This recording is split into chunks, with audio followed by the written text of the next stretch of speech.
story today. A story of a fateful trip. No. We're going to tell you the story of how we met. Because it's right around this time, 13 years ago, 2005. Can you believe that was 13 years ago? Where's all the time gone? But it's an interesting tale. First of all, before we get started with that, a couple of housekeeping items. First of all, we are on the home stretch to get to 100 subscribers. Ooh. Yes. So if anyone is watching this, Greg, and they haven't subscribed, what should they do? Hit that button. Yes, please. It's our first milestone. Who would ever believe that in 6 months of doing this, we have almost 100 subscribers? I mean, we're not the fastest growing channel, but we're proud of what we've accomplished. And what they say, the first 100 is the hardest. Yes, it's true. Anyway, another thing that, in case you missed our post on social media about it, is that coming up in June, the first week of June, we're going to New York City again. Woo!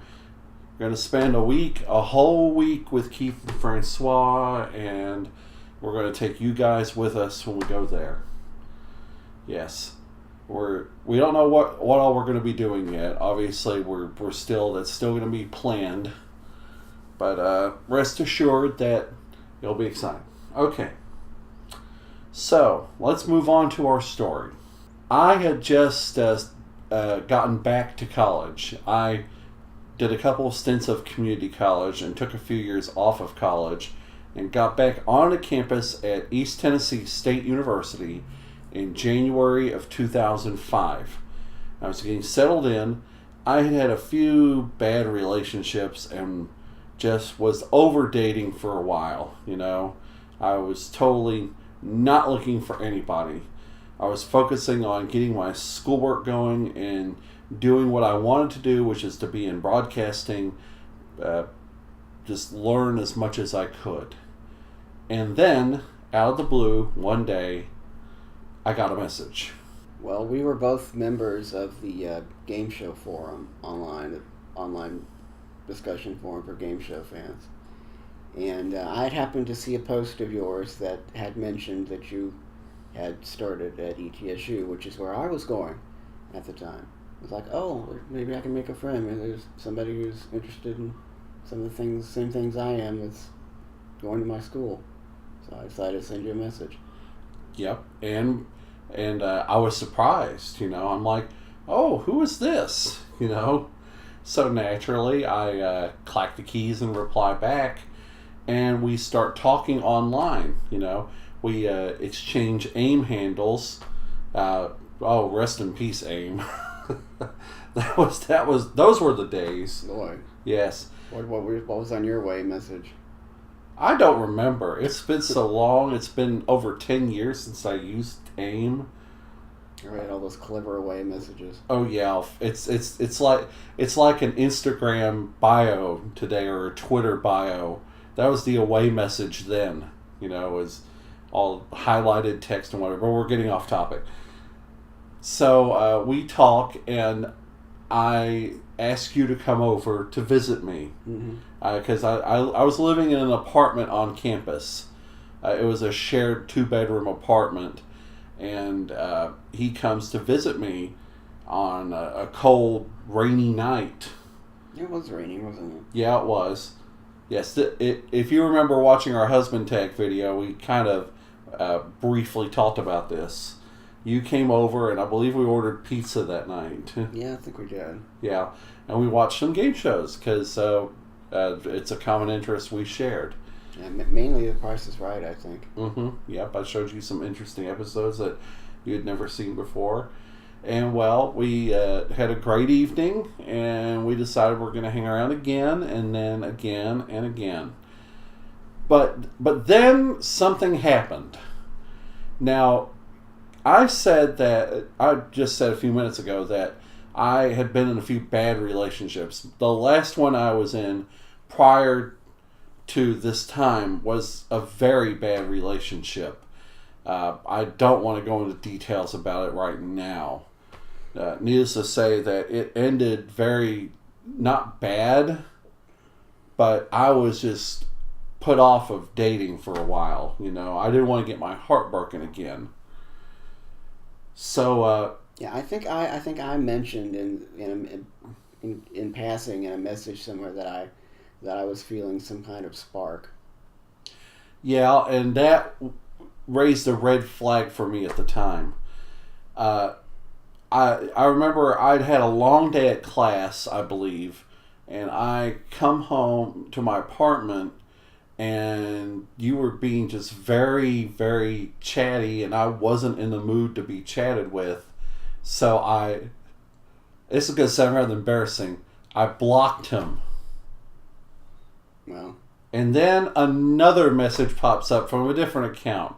well, And I go ahead. I figured out that you had blocked me, and I was kind of offended. So I was trying to figure out what was going on. And I blocked him again. And then I blocked him again. He used the third one. And then a fourth one came up. I don't think there were that many. Yeah, it was 4.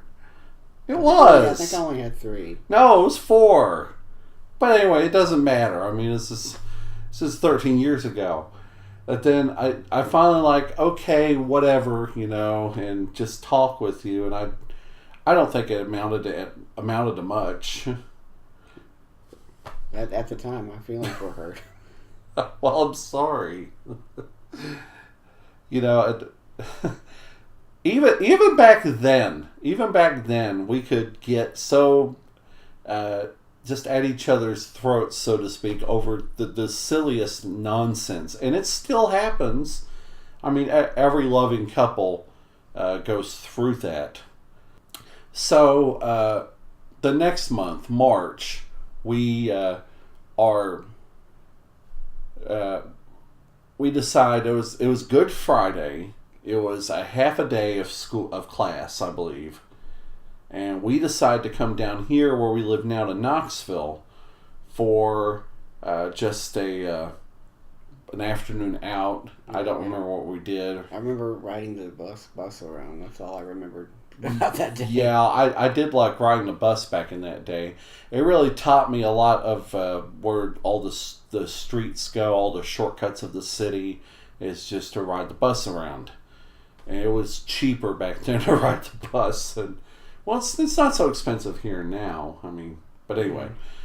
It was on that night that I started really falling for Greg.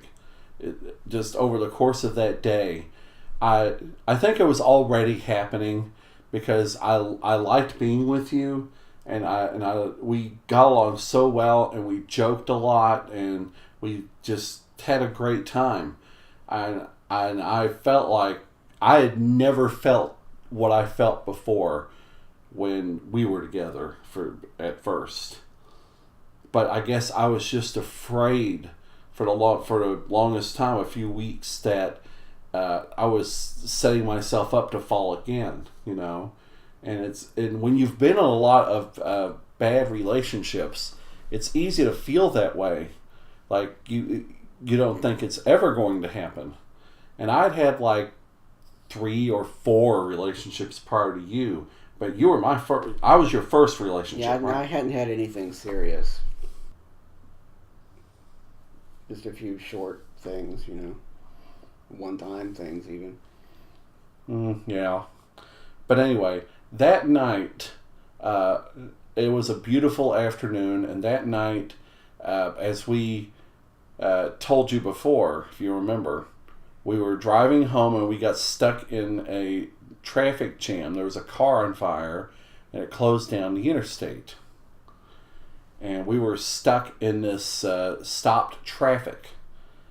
And I looked into your eyes, and you looked into my eyes, and that was our first serious kiss, was right there. And it was all happily ever after at that point, because that was the point. It was March 23rd, 2005, right? I believe that's the date. That was the date, yeah. But that was the date we became a couple. I started calling you my boyfriend at that point.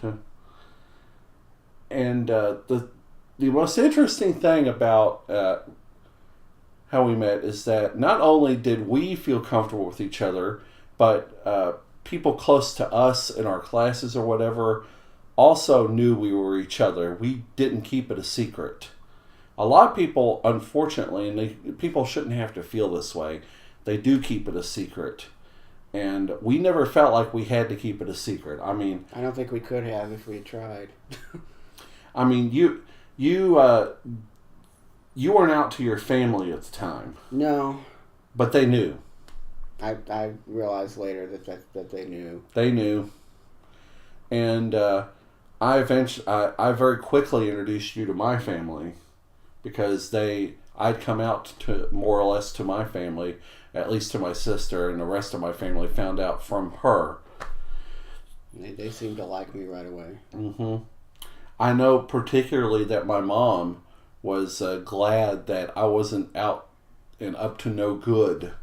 She was just worried about my safety.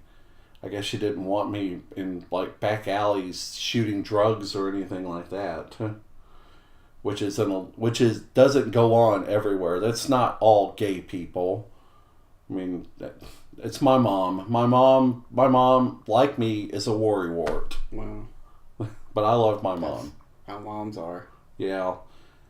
Yeah, you could miss a breath in the middle of the night and mom will say, "What's wrong? My kid is dying." After almost 13 years of being a couple, over 13 years of having met, how do you think the last 13 years has went for us? It's hard to believe it's been 13 years. It doesn't seem like it's been that long. But at the same time, it's hard to imagine not being together, you know? Yeah, we didn't live with each other for the first 4 years we were together, because we were obviously both still in college. You were still living with your parents. I was living on my own in my own apartment, but he spent a lot of time at my apartment. We would both work or do projects or whatever, and he would come over at like 11:30 midnight and stay till like 4 a.m. and then go home and collapse on the bathroom floor in his apartment.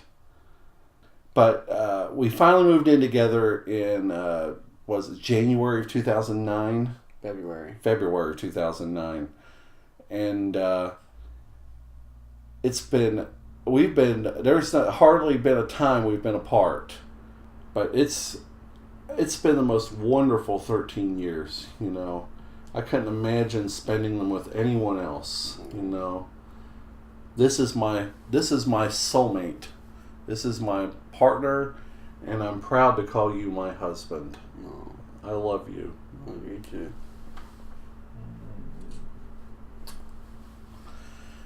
All right. So that's the story of how we met. It's a pretty typical story, It's aside from the AIM drama. Well, but it is what it is. All right, we're gonna wrap this up. We've been going on for far too long. All right, so share our channel. Help us get to 100 subscribers. Tell your friends to subscribe. yeah. Yes, and give this a big thumbs up. Like it. Yep. So, again, subscribe if you haven't. Yes, please. The bell icon, get notifications when we post videos. Mm-hmm. And follow us on social media. The links are all over the channel, down in the description, up there, sideways, Somewhere. backwards, on your forehead. No. Thanks for watching, and we'll see you soon. We love you very much. Bye, everyone.